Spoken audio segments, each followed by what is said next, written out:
Nee, ik zou het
Goedemorgen gemeente, hartelijk welkom in deze dienst. De bloemen uit de kerk gaan als bemoediging en groet van de gemeente naar Nel Vriends. Zij is herstellende van een knieoperatie. De collecten zijn bij de uitgang. De eerste collecte is bestemd voor de diaconie en de tweede voor de kerk. Ik ben zelf de lector. Voorganger is pastor Hieke Plantinga uit Warkel. Ons intochtlied is Psalm 27 en we luisteren hiernaar indien mogelijk staande. We wensen u een gezegende dienst.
Laat u stil worden aan het begin van deze dienst.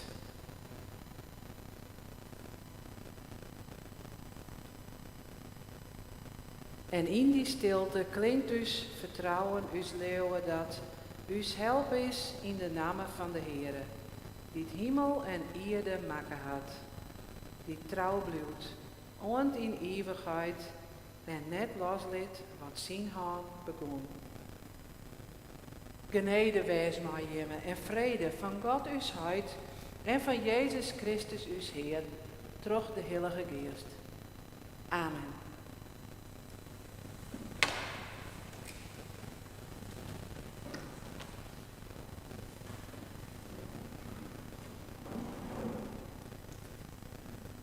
Let us bidden. Heer, us God, wij danken jou dat wij hier jood bij elkaar komen maaien. Veilig in jouw huis. Werd jou us liefdevol ontvangen. Wij danken jou voor de maaitijd. Het frisse groen en alle bloemenkleuren om ons heen.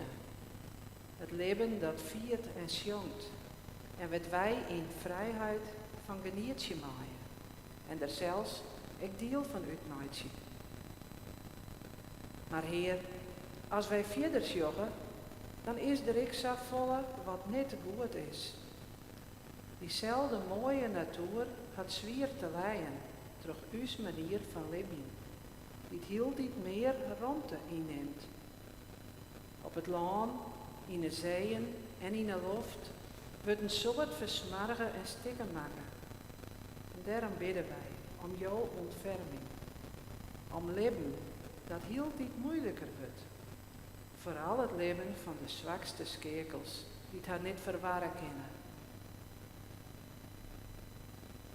Wij bidden om jouw ontferming, maar mensen die leven in oorlogssituaties.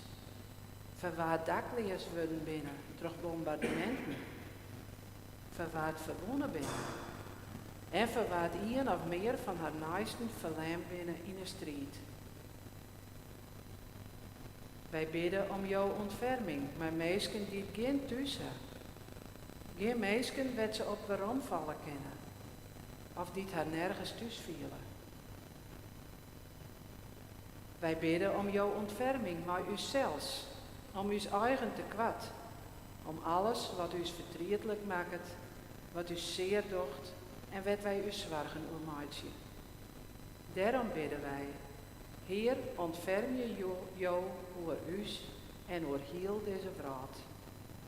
Amen. Deze snij tussen Hemelvaart en Pinkster, die wordt wel Wezenzondag neemt. Maar de woorden van Jezus aan het eind van zijn leven.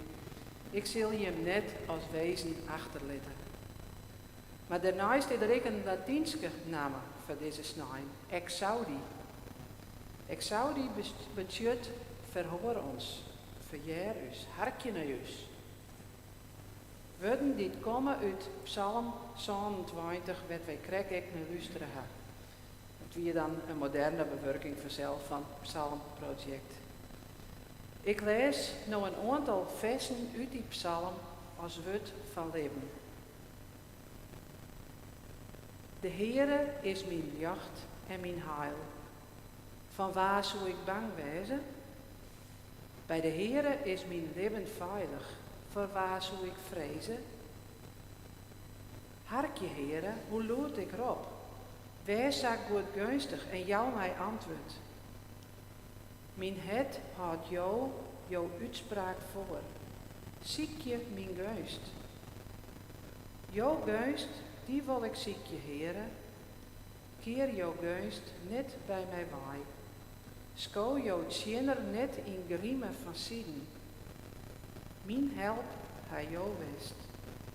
Verstiet mij net en verliet mij net.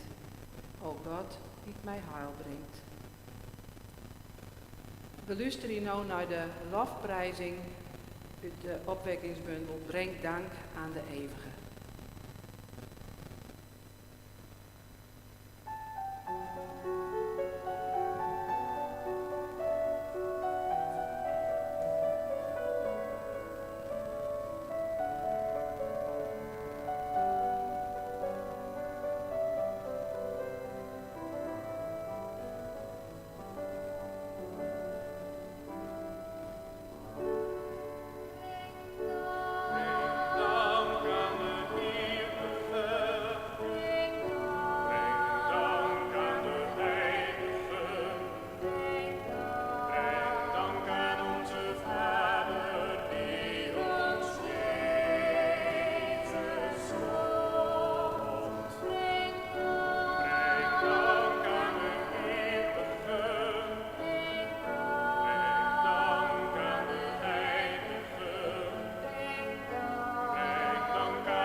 Laat ons bidden. Eeuwige God boven alle machten, die onze Heer Jezus Christus in de hemelen verhoogd hebt als overwinnaar, opdat zijn glans ons allen zal omstralen. Wij bidden u, spreek tot ons door uw woord. Geef ons kracht door uw geest. Gij die mensen kent en die ook ons noemt en ons vasthoudt, laat ons dan niet eenzaam en verweest, elk onze eigen weg ten einde moeten gaan. Maar bewaar ons bij elkaar in de loofhut van uw vrede, om zijnentwil. Amen. De schriftlezing van vandaag is een gedeelte van het zogenaamde hoge priesterlijk gebed. Het is het gebed dat Jezus uitsprak op de avond voor zijn sterven. Na de maaltijd, het laatste avondmaal, houdt Jezus eerst een lange toespraak met een enkele vraag van zijn leerlingen ertussendoor. Deze rede sluit hij af met een gebed, dat wij dus het hoge priesterlijk gebed noemen.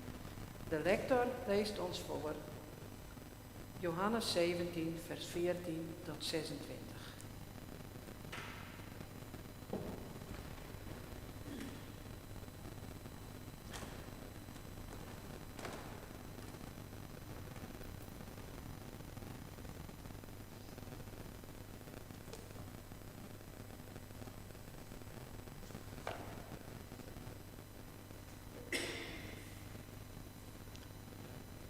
Hoor dan nu het woord van de Heer.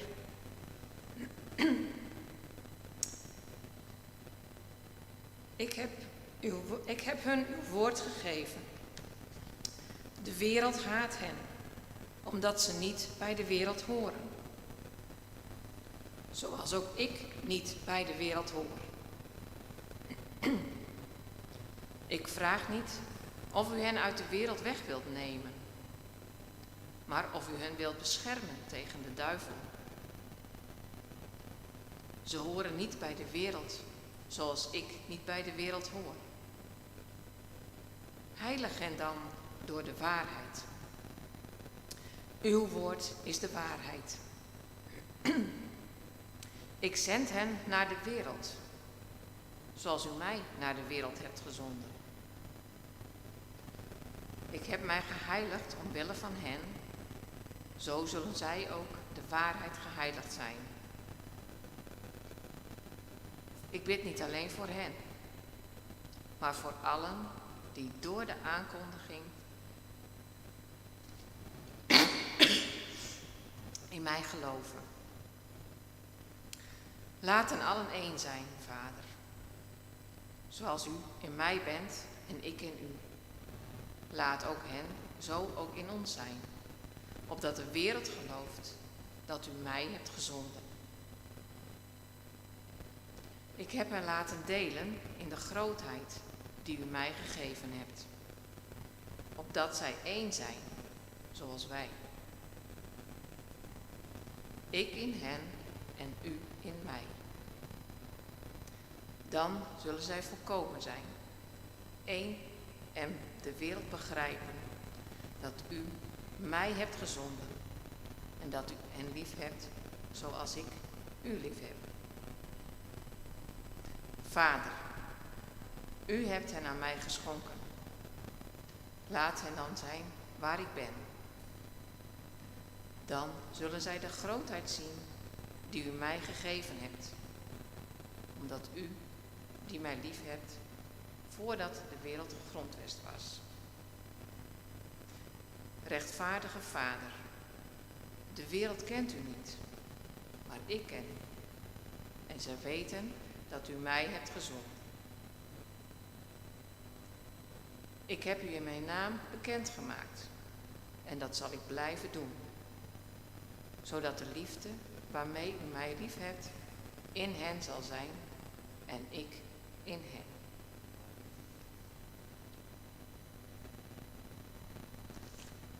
We luisteren nu naar lied 235.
Gemeente van onze Heer Jezus Christus.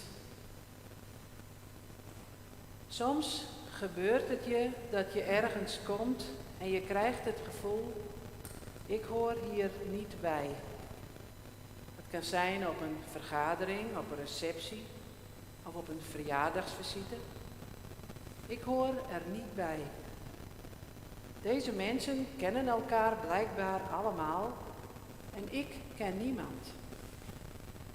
Ze praten over dingen die mij niet interesseren, waar ik niets van weet. Of ze praten over zaken waar ik een hele andere mening over heb. Ik hoor er niet bij. Als alleenstaande, weduwe, weduwnaar tussen schijnbaar allemaal gelukkige stellen. Of ongewild kinderloos. En het gesprek gaat voortdurend over kinderen en kleinkinderen. Of misschien ben je wel eens verhuisd en ging je voor het eerst naar de kerk in je nieuwe woonplaats. Maar wat viel dat tegen? Want iedereen leek elkaar te kennen en te groeten en zelf voelde je een buitenstaander. Allemaal voorbeelden van situaties waar misschien wel eentje tussen zit die voor jou herkenbaar is. En waarbij iedereen ook weet hoe vervelend het is. Hoe dit je onzeker kan maken en zelfs kan kwetsen. Wat kan je dan snakken naar iemand die echte belangstelling toont, die aandacht voor je heeft en die tegen je zegt dat je naast hem of haar in de bank kunt aanschuiven. Nu natuurlijk op 1,5 meter, maar dat is even niet anders. Ieder mens heeft de behoefte erbij te horen, om gekend te zijn. In het evangelie van deze zondag gaat het over die beide kanten. Ergens niet en ergens wel bij horen. En Jezus benoemt allebei in zijn gebed.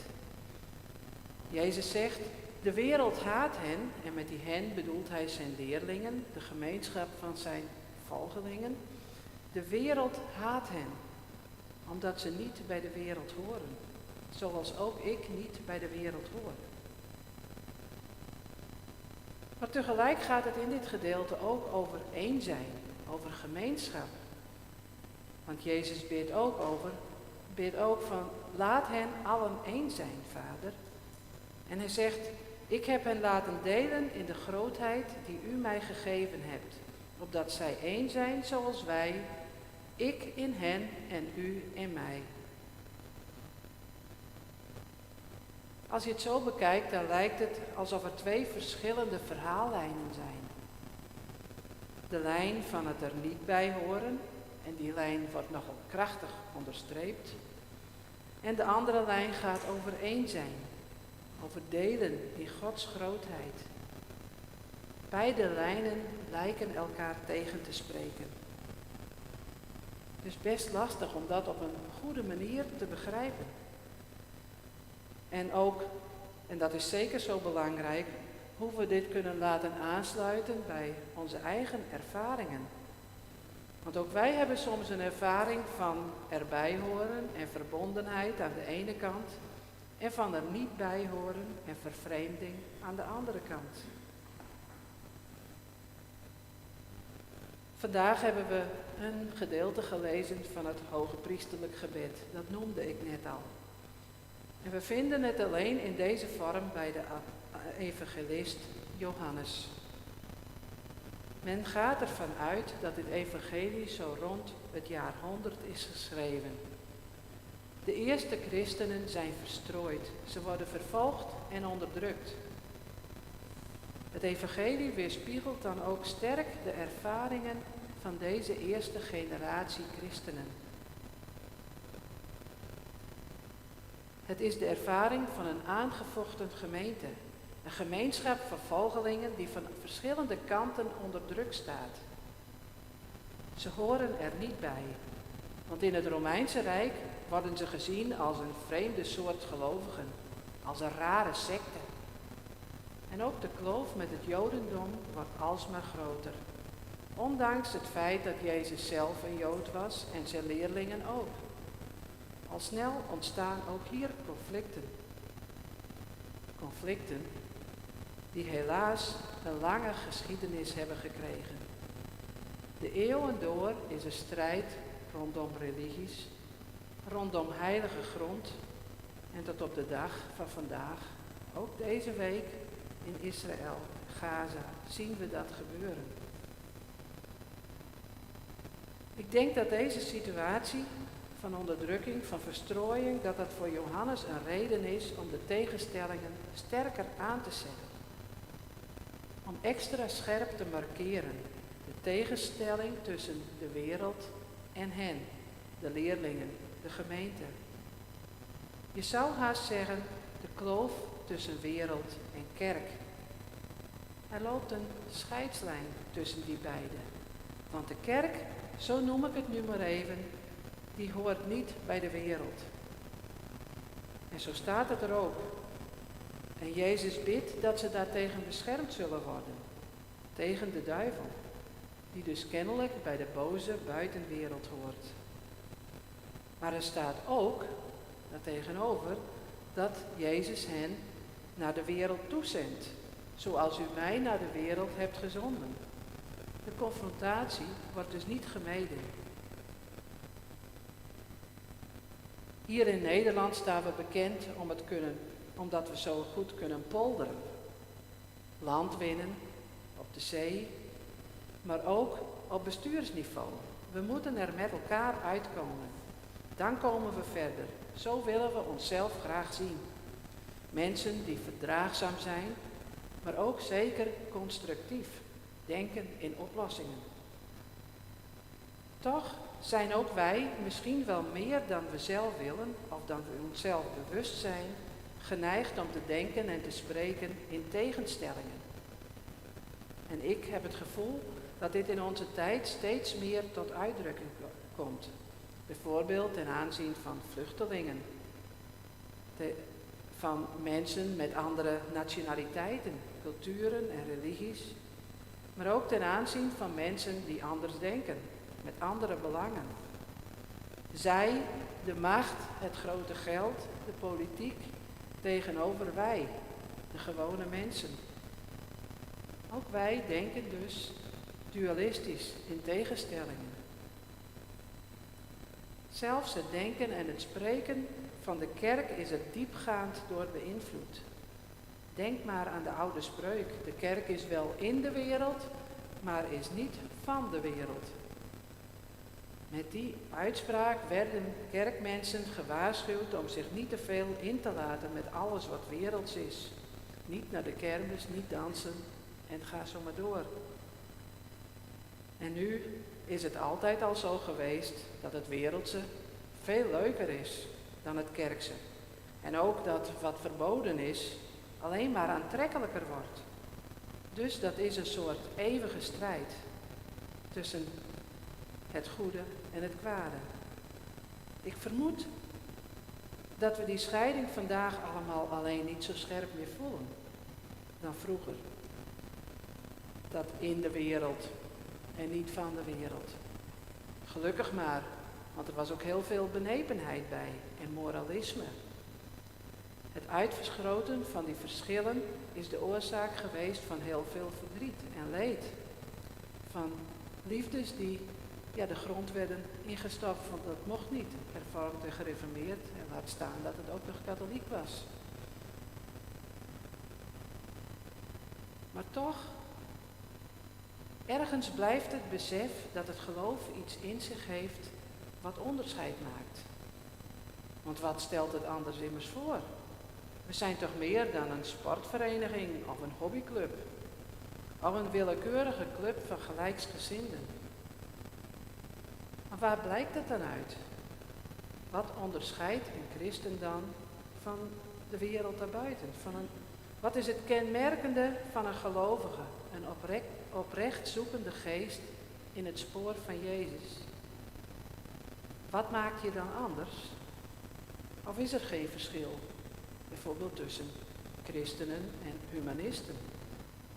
Beiden maken zich sterk voor een betere samenleving, voor medemenselijkheid, voor iedereen gelijke kansen. Komt het dan op hetzelfde neer? Is het enige verschil dat wij er psalmen bij zingen of uit de Bijbel lezen? Of is er nog meer wat ons onderscheidt? Als we kijken naar de tekst van vandaag, van deze zondag, dan ontdek je dat er wel meer over te zeggen is. Over wat christenen, gelovigen, de gemeente van Jezus, wat dat nou typeert. Wat het nou in de kern typeert. Aan de hand van deze tekst van vandaag zou je kunnen zeggen dat we dan wel niet van de wereld zijn, maar we zijn er wel voor de wereld. Je kunt als christen alleen maar in de wereld zijn door er voor de wereld te zijn. Door het scheidingsdenken te overwinnen. Het denken en doen in tegenstellingen overwinnen. En daarmee hebben we een goed voorbeeld. Jezus zelf. Ook Jezus liet zich tijdens zijn leven niet tegenhouden door standsverschillen, door verschillen in cultuur of religie, of door wetten die groepen mensen als onrein bestempelden. Voor Jezus stelde ieder mens. Als gelovige en als volgeling van Jezus zou je daar ook naar moeten streven. Omdat dit precies de kern is van Jezus' eigen levensweg. Jezus zegt hier, dan zullen zij volkomen één zijn. En dan zal de wereld begrijpen dat u mij hebt gezonden en dat u hen liefhad zoals u mij liefhad. De kern van Jezus' eigen werk en leven is de verbindende liefde. Is de liefde die tegenstellingen opheft. Die de zonde, de grote scheiding overwint. Die zichzelf overgeeft, prijsgeeft, om de wereld niet verloren te laten gaan, maar het eeuwige leven te schenken. Dat lezen we in Johannes 3, vers 16. Geloven, leven in het spoor van Jezus, dat is je steeds weer opnieuw in die wereld, in het leven te begeven. En dat is niet Je terugtrekken achter een muur van je eigen gelijk. Achter een scheidingswal die je beschermt tegen alle gevaar. Dat is niet een eiland van gelukzaligheid zoeken voor jezelf en voor de mensen van je eigen groep of soort of kerk. Dat is niet mensen buitensluiten. Jij hoort er niet bij. En dat zullen we je wel even laten voelen. De kracht van de liefde is dat ze verbindt. Want de liefde is niet zelfgenoegzaam en is niet zelfzuchtig. Uit 1 Korinthe 13. Dat wat je als gelovige onderscheidt is niet je terugtrekken uit de wereld, maar je volop storten in het leven. En daar het leven leefbaar maken voor elkaar. Onze menselijkheid is medemenselijkheid. Je kunt geen mens zijn ten koste van anderen, maar alleen samen met anderen. En dat is een levenslange opdracht, een levenslange uitnodiging. En daarbij, wanneer we die weg gaan, mogen we ons laten bemoedigen door de laatste woorden van de lezing van vandaag. Die woorden drukken verbondenheid uit, blijvende verbondenheid. Want Jezus bidt daar, ik heb hun uw naam bekendgemaakt. En ik zal dat blijven doen, zodat de liefde waarmee u mij lief had, in hen zal zijn en ik in hen. Deze woorden van Jezus krijgen een andere lading als we ze horen op deze zondag tussen Hemelvaart en Pinksteren in.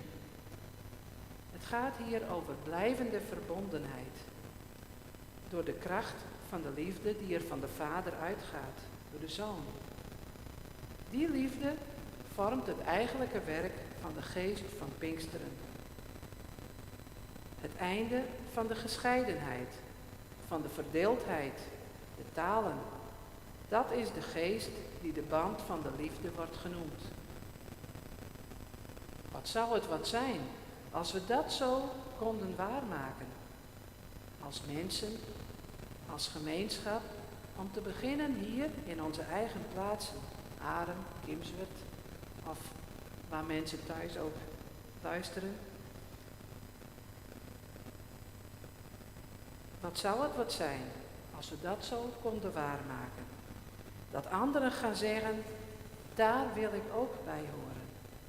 Want daar voel ik hoor erbij. Amen.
Eerder dat het in taal weer. Het is even kwatter. Kom, Heer, kom, Heilige Geest. Ik hier door dat veske. We zullen elkaar danken en bidden. Heer, us God, wij danken jou dat jou us niet alleen achterlieten. Ik al is jouw Zoon, Jezus Christus, niet meer tastbaar aanwezig. Wij danken jou voor zijn liefde, dat hij zelfs jong had tijdens zijn irdse leven. En waarin wij verbonden binnen met jou. Waarin wij heilige binnen, apart zetten. Voort uit de maalstroom van woorden en dieren. Waarin wij optild worden, boven rumoer en onzekere zuid. En ik waarin wij roepen binnen, om dragers en skinkers te wezen van leeuwen en hoop, en boven alles van liefde. Wij bidden, Heer, iepen je daarvoor us het en us eigen, ik wanneer wij druk binnen, met alles wat us dwaande houdt in us duistere leven. Jou us het jippe weten dat wij burgen binnen in jouw liefde. Grote God, wij bidden jou voor deze vrouw, die het nou al meer dan een jaar lang teisteren wordt door een virus, waar mensen ziek worden, stieren of er bang voor binnen om ziek te worden. Waar mensen haar werk en inkomen kwijtraadje. Waar ze dingen missen moeten, die het zin jou aan haar leven. Wij bidden voor mensen die lijden onder verdeeldheid, onder oorlog en strijd. Ongelijke verdeling van wat de Heere us te bieden had. In het bijzonder bidden wij, ik, voor Israël en voor de Palestijnen. Van mensen die getroffen worden door de strijd, die deze weken zijn hut aanbozen en werd alleen nog maar verliezers uitkomen zullen. Om vrede bidden wij, niet alleen nog in het Midden-Oosten, maar op alle plakken werd mensen strijden. Litters hield dit waar mensen opstaan, die het insjoggen dat het zan het ken, dat het zan het maai. Al die verdeeldheid. Dat er mensen opstaan die het aandoren om haar een stem jaren te letten. Opdat hudde holen verzachten en koude hetten verwarmen worden. Heer, wees aanwezig en inspireer je, hield dit waar mensen om te ziekje naar een waai die leidt naar verzoening en vrede. Wij bidden van mensen die er net bij waren, die het wees binnen, of harren als een wees vielen. Voor wat geen plak ha, werd ze harren thuis vielen. Van mensen die te krijgen hebben, maar een groot verdriet, om een gemis van iemand die het harren leer weer. Heere, helpen jou haar om op adem te komen. Help haar om hunzelf waarom te vinden. Iepen je hun eigen, hun eren, hun rook, hun smaak, dat zij opleven en er warmte in hun ontstiert voor de wonders van het bestaan. En wij bidden ik voor uzelfs. Jo kennen us en weten waarom wij blij binnen en wat us verdriet docht. Weet wij u zorgen om maatje. Zo bidden wij voor de jongeren die deze weken beginnen met de examens. Om moed en terugzettingsvermogen bij het studeren. Om heldere hol en wijsheid als ze presteren moeten. En we bidden voor mensen die te krijgen hebben met ziekte en zorg, met eenzames. Heere, jouw heelheid en genezing. Jouw troost als het leven oorzaakt dan wij hopen. En jouw moed om elkaar te helpen te wezen. Laat u zo delen in en van jouw liefde. En bewaar je us van verdeeldheid.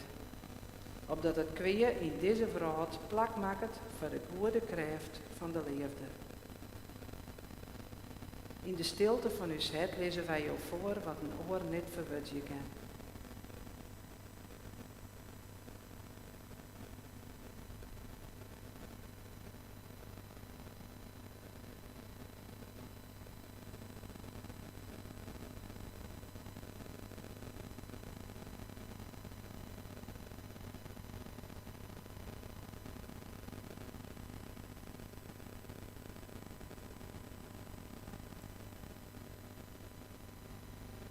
Al uw gebeden komen bij elkaar in het gebed dat Jezus ons leerd heeft. God van vier en hein us heid.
Normaal is er op dit moment altijd de collecte, maar die is er dus straks bij de uitgang.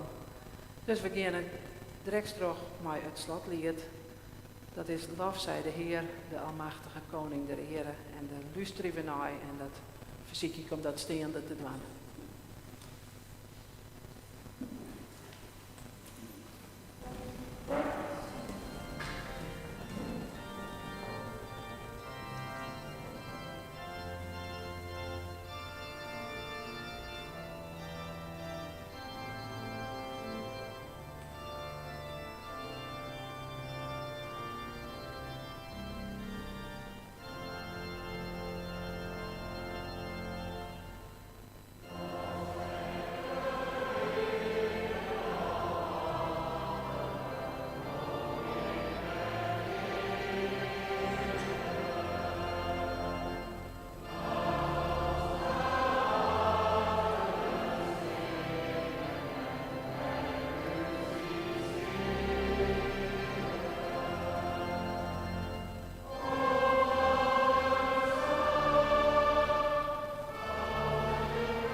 We zijn alweer aan het aankomen van deze dienst. Ik vond het mooi om hier in vermidden te wezen. In dit mooie kerkengebouw. Jammer dat we niet maar elke jongen kennen. En we ook niet genieten kunnen van de klanken van het orgel wat Krek restaureerd heeft. Dat heeft Tietje verteld. Maar het is niet alles. Die tijd komt wel weer. Dat hoop ik van harte. En dat zoek ik nu uit. Straks gaan we hier weer bij. Elk naar zijn eigen plek.